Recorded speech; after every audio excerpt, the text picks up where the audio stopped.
Hello, folks. I am John Najarian, and this is Compound Interests. This week on Compound Interests, I was lucky enough to talk with one of the co-founders of a vegan and fully sustainable shoe company in the luxury space.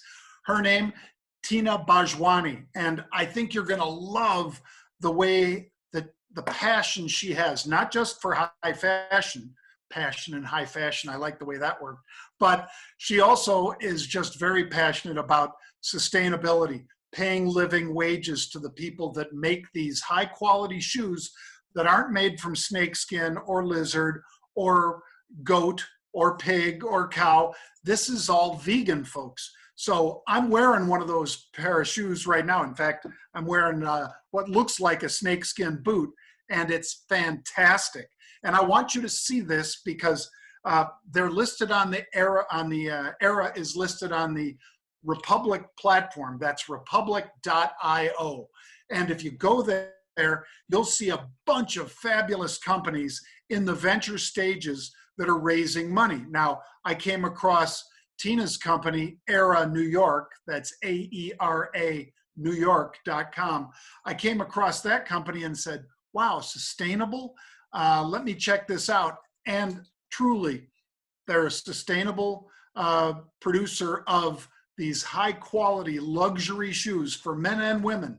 And they're raising money on the Republic platform. So if that's something that you want to consider, fantastic. There are over 680,000 people on that Republic platform, folks. Again, it's democratization of venture investing, and it's early stage, so you get in, and if you're picking companies that are about to hockey stick, you can catch that big wave. So I love that. That's why I'm an investor in this company, AERA, for sustainable shoes. I think you'll enjoy the conversation with Tina Bhojwani of AERA New York.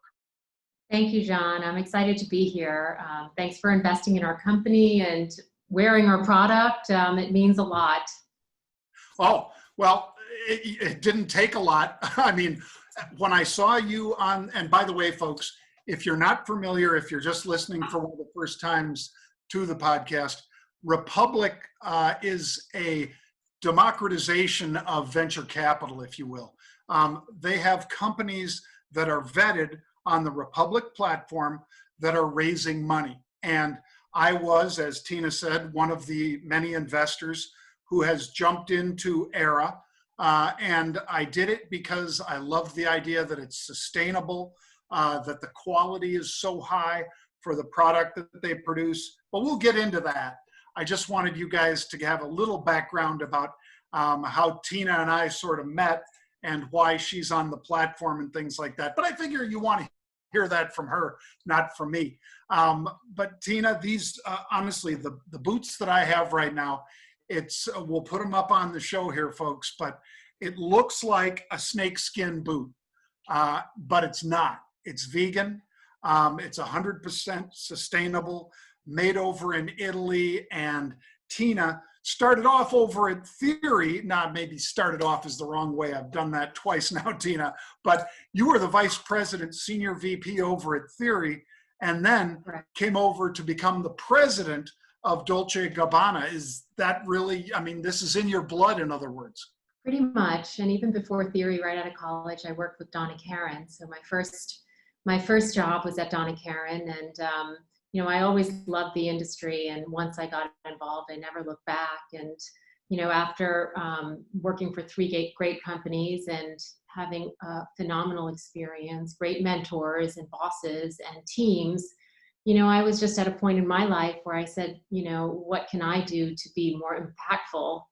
And learning about sustainability sort of woke me up to the idea that we need to do better and we need to do better fast. And, you know, I wanted to be a part of that change. So that's how the whole story evolves, you know, quite simply. And, you know, the one thing I can say, I'm glad you appreciate the quality and feel and look at the shoes. Because with my experience, you know, people are not going to compromise. You can have the best sustainable message, but if the shoes don't have, you know, the design, the quality, the fit, then it doesn't really mean anything. So our mission was to create a company where the consumer didn't have to compromise. People who see the shoes don't even know they're vegan and sustainable from the outset. And then we do all the work behind the scenes. Yeah. And I also love this about the company, Tina. It's not just the shoes that you produce for men and women, and beautiful. The high fashion is truly high fashion over at AERA New York, but it's down to the packaging and how you present it to people. It came in this beautiful box. It had this wonderful card in the box, as well as that bag, that you could use to, pack the shoes, I guess. Tell us a little bit about that, it's a lot like Steve Jobs did when he's talking about, hey, I want it to be special when somebody unpacks an iPhone or an iPod or whatever. Is that kind of where you came from with this direction that you took with AERA? Very much so. We wanted to take a 360-degree approach to sustainability. So that meant not just the shoes, the materials, the way we make them, the components, but also the packaging, also the way we communicate. I mean, everything down to our business cards are recyclable and, made with post-consumer waste materials. Our bags are organic cotton. So we looked at every single aspect because I think that today, a company that's going to claim to be sustainable, and in our case, it's 110% sustainable, which I'll explain in a moment. Mm-hmm. You've really got to make sure that that's all there. I think that's critically important. Now, when you and your co-founder, and I'll let you describe, some of the key people, or in particular your co-founder, but when you guys came up with the concept, tell us why shoes? I mean, was shoes just, you thought, the best area to hit this in? It's a little bit of serendipity, and we came to shoes ultimately because we said there's a void in the market for sustainable luxury shoes. There's a lot going on in sneakers. There's a lot going on sort of in the lower end of the market, and no one was really making vegan and sustainable luxury shoes.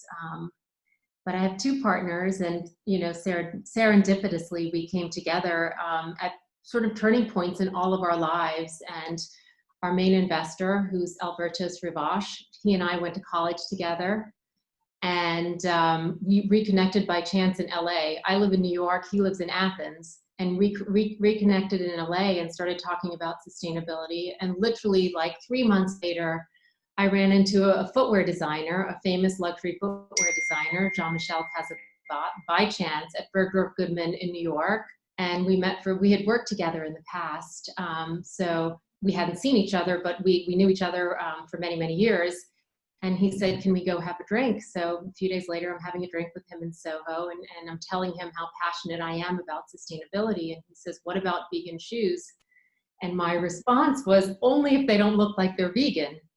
Because in my mind, I was like, is this possible? And he said, no, there's a lot of great technology today that you wouldn't even know the difference. So we started playing around. So it happened by chance, and ultimately we decided there was a business opportunity once we made some shoes and realized that no one was really in the space. Right. Well, and I live in Chicago now, Tina, and since I came to Chicago in 1981, before you were born, I love the city. I love people from Chicago. And there was a guy who you may or may not know, I bet you do, named Donald Pliner. Sure. And sure. also was making shoes in Italy. And I have probably a dozen of his shoes from years ago. I know the company's gone through some new iterations and so forth, but back in the day, I thought the quality of those shoes made in Italy was different from almost anything else I could wear. And so I was lucky enough to sort of, once you try a high fashion shoe on, folks, and it fits right, and you can just see that the craftsmanship is exceptional, you don't want to go back to something cheap and junky. And then when I saw AERA and I saw that it was sustainable and that they had these manufacturing facility in Italy, I said, I got to check this out. And you guys did not disappoint. Tell me a little bit about why Italy and Vento. Well, Italy, Italy, Veneto specifically is the birthplace of luxury shoemaking. And, Jean-Michel, our creative director, had worked in Veneto for many, many years, and he had relationships with some factories. So it was a great starting point for us, because here we are going to traditional, multi-generational, family-run businesses that had only ever worked with animal materials. And, we almost needed that relationship to convince them that that this was an important mission. They were like, why would you want to use these materials? Because all they ever knew was the opposite. So we worked with them, and what's very nice now is that they see sustainable footwear as the future, because these small factories are dying out in Italy. So they see it as a way to continue their business operations. And it's lovely. It's obviously, I think anybody who's been there, it's probably one of their top 10 favorite cities. Not that the shoes are made right there in Venice, but that's the area of Italy that we're talking about, folks, Veneto, where these shoes are made, that region, I guess. About how many different artisans does it take to make all these different men's and women's shoes that you guys make, Tina? We work with 2 different factories, and they're fairly small, 15, 16 people, plus they always add in extra as needed, but small, and the shoes are made by hand for the most part over a 2-day period. There's an interesting video which I'll share with you of the process, but it's exactly like any other luxury shoe would be made.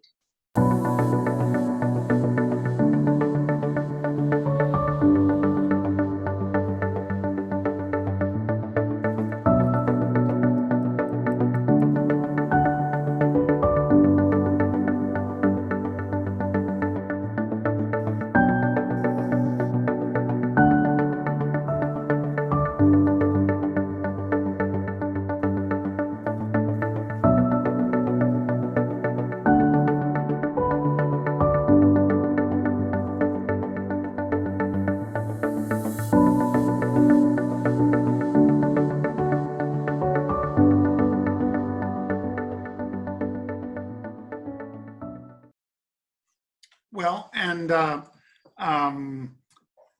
given that you had, such an all-star group to put this together, how did you guys end up settling on Republic as at least one of the areas where you basically get some of the funding, if not, getting you up to that next level where you could go to the other rounds of funding that are going to be necessary to make this a global brand? Sure. Republic was really interesting to us, especially as we had just launched. So we launched our company in February and had all these plans, sales plans and so on, started meeting with 1 or 2 retailers, and sort of everything went on hold. So we were looking for an opportunity whereby, we could raise some money, before getting to any significant milestone. And we thought it was a great platform, very democratic. People could put in as little as $100 up to $100,000. So I love the fact that, anything goes. And it allowed our consumers to become investors. It opened us up to Republic's, tremendous audience. So it was just it was a great platform in our mind. And I love that they were very much excited about the concept of sustainability. So that was also a factor for us.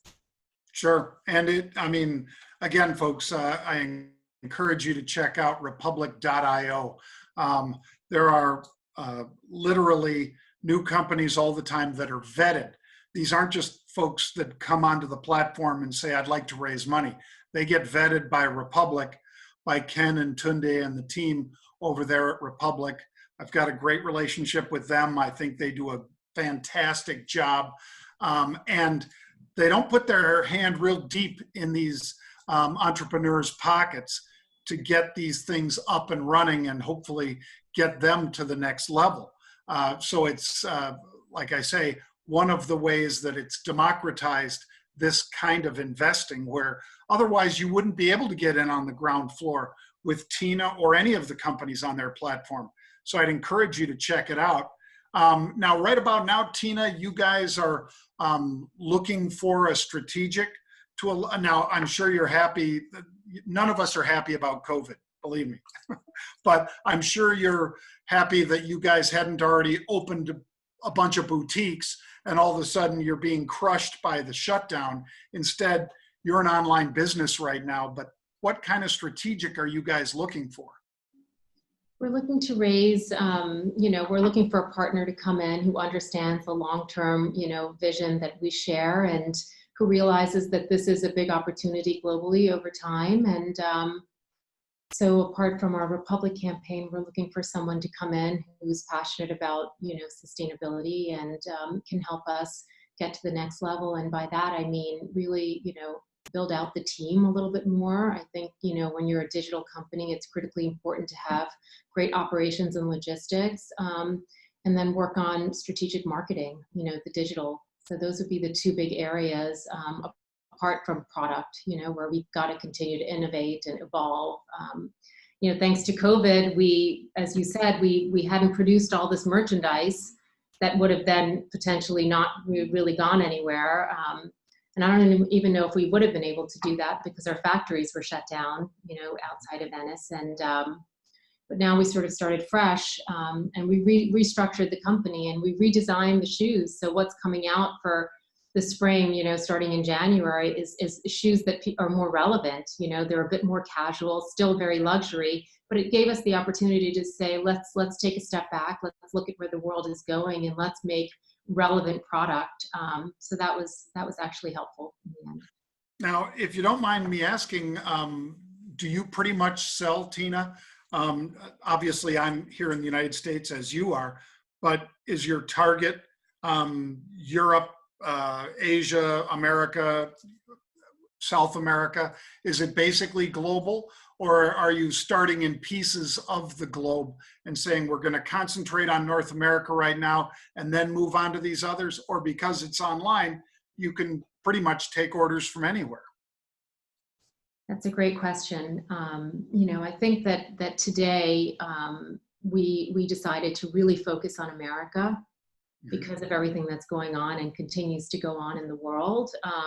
Because what we don't want to happen is ship shoes somewhere. We've had interest from Hong Kong to Dubai to London, is ship shoes somewhere, but if the message around the sustainability is not there, or the shoes just go, but they don't have the right marketing strategy, then maybe we aren't successful, early on. So we want to really control that, and we're partnering with a lot of great digital companies here in America. Some have the ability to ship to customers internationally, which is great. So we figured we would walk before we run, just because we're super small right now. And I think, in order to be strategic, we have to figure out what's really working and operate very well from here. And then, take a little more time than what would have been expected.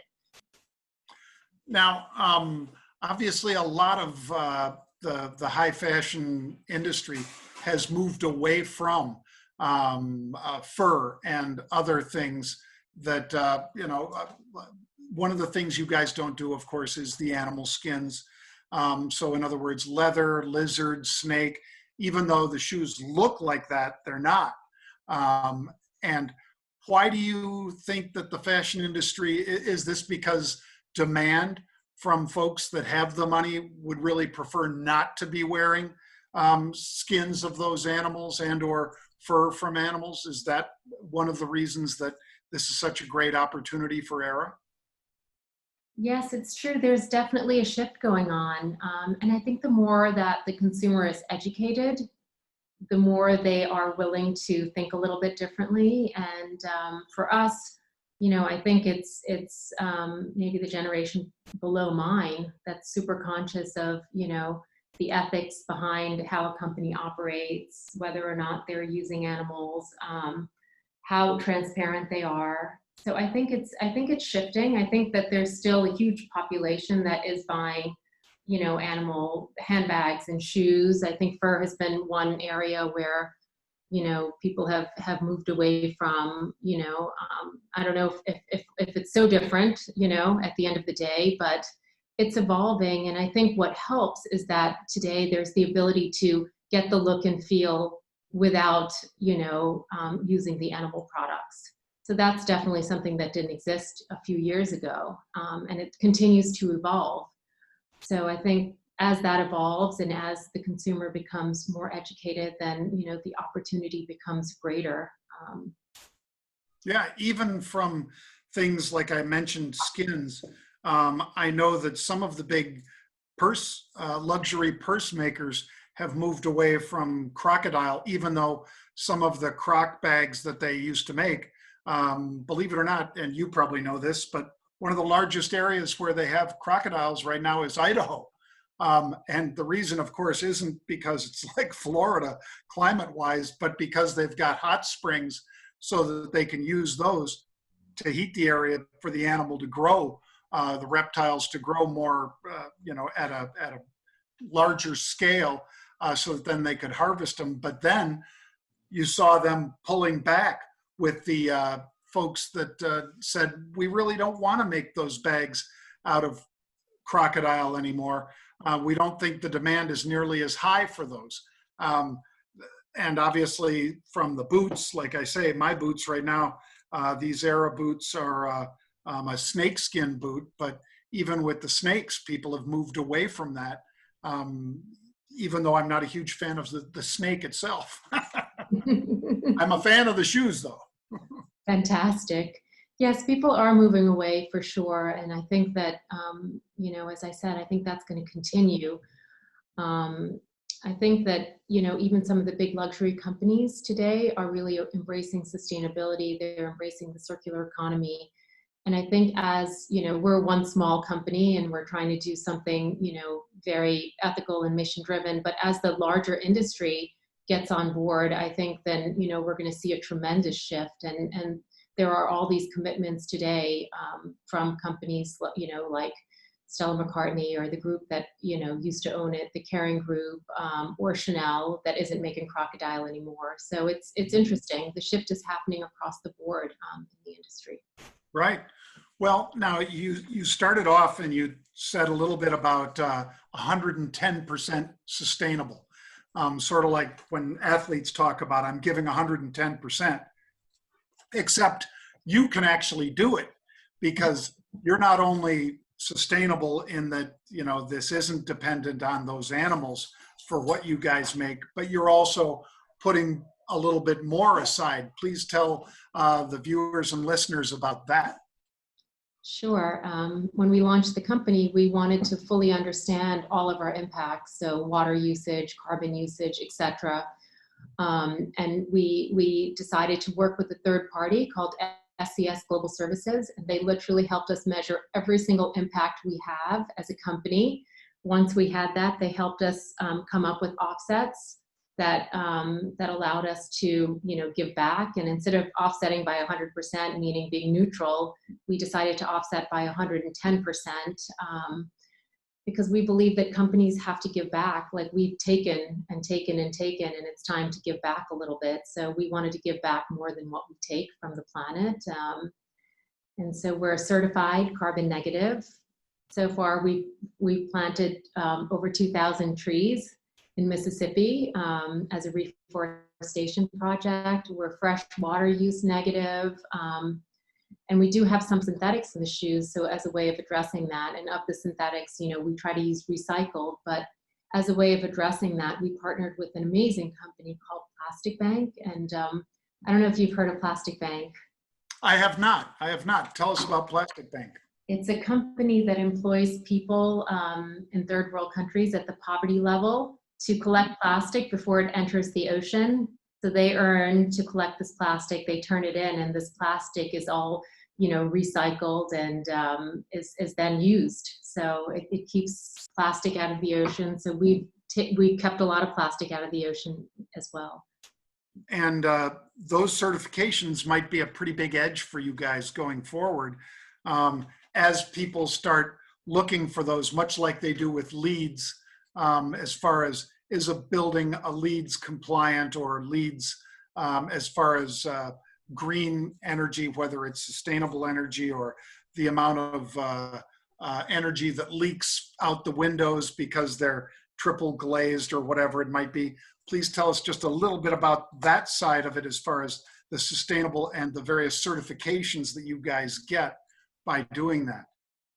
Sure. I think that in the recent sort of, 3 to 5 years past, the word sustainability has been used and almost overused. And in some cases, it's a marketing tool. So we felt very, very strongly about having certifications and being totally transparent in what we do. So as I mentioned earlier, we partnered with SES Global Services in terms of being 110% sustainable and have the certifications there. But also more recently, we got certified by a company called Positive Luxury, which is based in London. And what they do is they give you a butterfly mark for your efforts in sustainability. And we got awards in every area of the company, from the environment to fair pay and equal wages to diversity and inclusion and so on and so forth. So all of that is, on our website. And, I think having the third party vet what you're doing and give you certifications just makes it easier for the customer at the end of the day to know, rest assured that what you're saying is validated, and it makes it, them feel good about what they're spending their money on. Lastly, when I don't want to ever be done with these shoes because I love them, but at the end of life for a product, you guys are considering even a strategy to address that.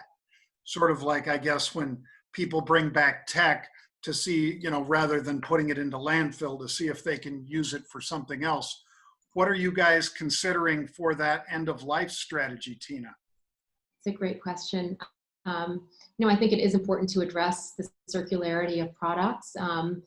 And first I'll say, we just launched, and your shoes should last a very long time, and they should be relevant for, for years to come. But we ultimately want to have a program where we can take back the shoes and either resell them or donate them, to